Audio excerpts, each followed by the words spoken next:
One of the big debates that I see with guitar teachers is the idea of the CAGED system versus three-note per string scales. They are two very similar but also very different approaches to guitar. With the CAGED system, you have 5 shapes. They're based off of your open chords: the C chord, the A chord, the G chord, E chord, and D chord.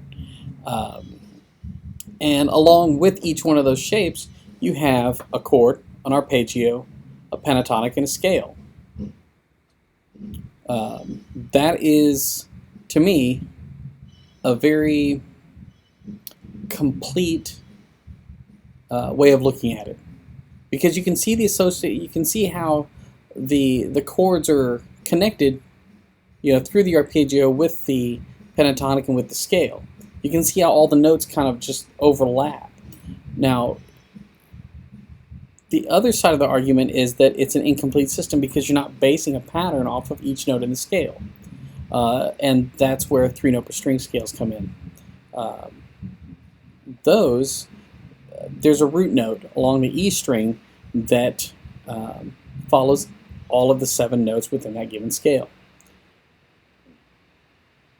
The problem with that is it doesn't allow you to visualize the chord shapes within those scales. Now you can, but it's a little bit more difficult. You're not starting with a chord and then building the arpeggio on top of it and then building the pentatonic on top of that and then onto the scale. With the CAGED system, you've got your chord shape and then your arpeggio are the same notes. Now you leave a couple of the arpeggio notes out so that you can play the chords. It's playable. After that, you add 2 notes, and you have a pentatonic. And depending on the root, it's either going to be a major pentatonic or a minor pentatonic.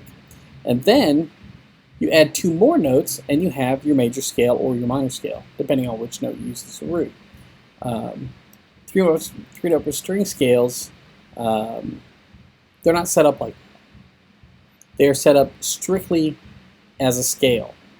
And for me, it's more valuable to see how things are connected and put together than for it to just be a scale, because it serves a dual purpose. It allows me to know where my chord tones are easily. My advice: learn both, and learn to move through both, because they both have their strengths and their weaknesses. The fingering for the CAGED system, as far as playing fast, can be awkward. The fingering for the three-note per string scales, as far as playing fast, far superior. Because it's the same way of picking on every single string. You're literally going right through the scale.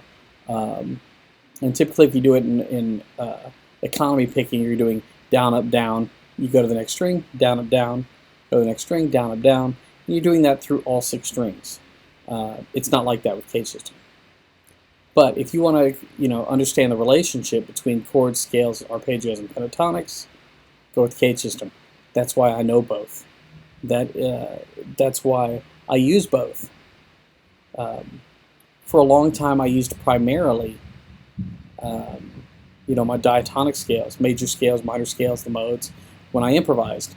Now I primarily use pentatonics, chord tones, and chromatic passing tones, because I've become comfortable enough with all 12 notes that I just play whatever I want.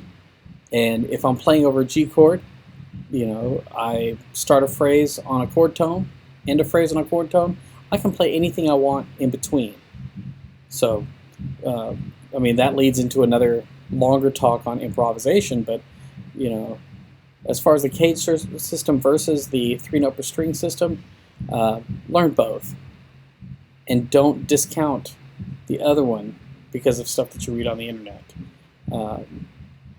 They both have a lot of value in them, and you should use both.